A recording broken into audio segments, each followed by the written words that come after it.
how I'm looking?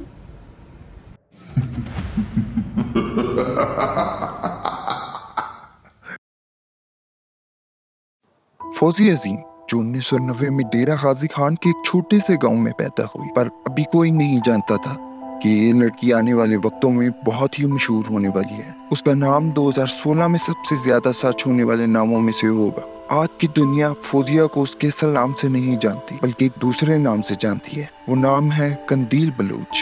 पर फौजिया से कंदील बलोच तक का सफर आसान नहीं था। फौजिया के 9 बहन भाई थे और उनका पूरा खानदान गुर्बत की जंजीरों में जकड़ा हुआ। फौजिया इस गरीबी से निकलना चाहती, लेकिन 17 साल की छोटी सी उम्र में उसकी जिंदगी में गम के बादल छा गए जब उसकी शादी आशिक हुसैन नामी शख्स के साथ करा दी गई।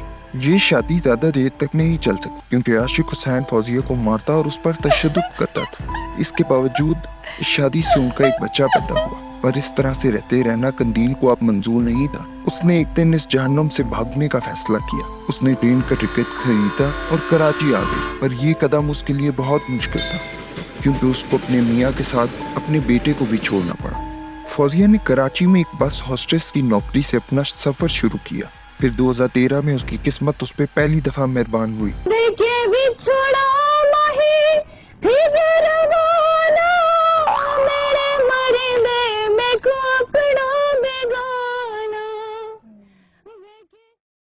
जब उसने पाकिस्तान आइडल का ऑडिशन दिया और देखते ही देखते सोशल मीडिया पर वायरल हो गई। फौजिया बिल्कुल भी गा नहीं सकती थी, पर उसकी शख्सियत बहुत मुख्तलिफ थी।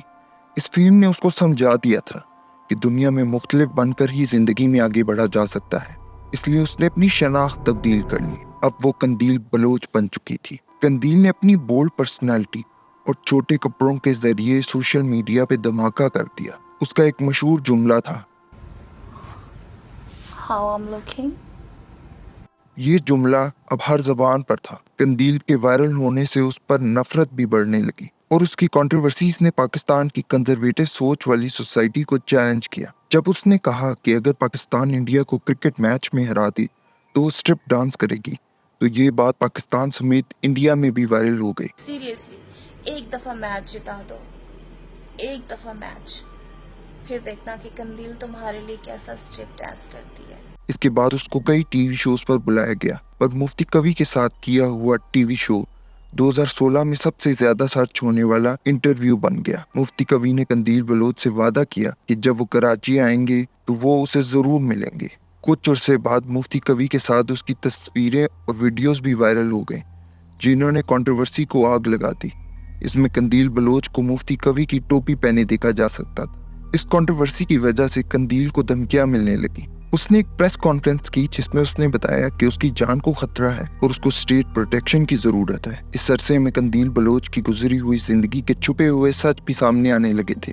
इसी वजह से कंदील ने ईद पर अपने घर जाने का फैसला किया। कंदील बलोच ने इस अरसे में बहुत से पैसे कमाए और उसके घर वालों के अब हालात भी तब्दील हो चुके थे। कंदील को लगा जो घर उसने अपने पैसों से खरीदा है उसे वहां पनाह मिल जाएगी, लेकिन बदकिस्मती से उसका सबसे बड़ा दुश्मन उसके घर में ही छुपा बैठा था। कंदील की वायरल वीडियोस ने उसको मुल्क भर में शोहरत तो दिला दी थी, मगर उसकी शोहरत के साथ साथ उसे नफरत और धमकियां भी मिलने लगी थी। वो अक्सर कंजर्वेटिव सोच और रवायती मिजाज को चैलेंज करती थी। एक मुख्तलिफ और बोल्ड इमेज के जरिए कंदील ने दुनिया के सामने अपनी पहचान तो बना ली थी, मगर ये सब उसके खानदान के लिए बदनामी का सबब बन चुका था। 15 जुलाई 2016 को उसके अपने भाई मोहम्मद वसीम ने उसे गैरत के नाम पर कत्ल कर दिया। कंदील की जिंदगी और मौत ने पाकिस्तान में गैरत के नाम पर होने वाले कत्लों पर एक नई डिबेट छेड़ दी। कंदील बलोच को उसके अपने भाई मोहम्मद वसीम ने कत्ल किया। मोहम्मद वसीम ने कंदील को पहले नशा आवर दवाई दी ताकि वो बेहोश हो जाए। जब वो बेहोश हो गई तो वसीम ने उसका गला घोंट कर उसका कत्ल कर दिया। ये सब उसके घर वालों के सोने के दौरान हुआ। वसीम ने कत्ल करने के बाद अपने अमल को गैरत का मामला करार दिया। मोहम्मद वसीम ने अपने जुर्म का इतराफ कर लिया। ये बलोच तो हम नहीं बर्दाश्त कर सकते। टैबलेट दे के की टैबलेट दिया तो कर गला घोट दिया। नहीं मैं खुद ही हूँ, कोई इसमें हाँ अकेला हूँ मैं। पर पाकिस्तान के कानून के मुताबिक अगर घर वाले मुजरिम को माफ कर दें तो उसको कोर्ट भी माफ कर देता है। ऐसे केसेस में ज्यादातर घर वाले मुजरिम को माफ कर देते हैं। इसी केस की वजह से इस कानून में तब्दीली की गई کہ غیرت کے نام پہ ہونے والے قتل میں گھر والے معاف نہیں کر سکتے اور اسی وجہ سے محمد وسیم کو عمر قید کی سزا مل گئی، مگر 2022 میں کورٹ نے فیصلہ دیا کہ یہ قتل غیرت کے نام پر نہیں کیا گیا، جس وجہ سے محمد وسیم کو رہا کر دیا گیا۔ کیا جو ہوا وہ ٹھیک تھا؟ کمنٹ کر کے ضرور بتائیے گا۔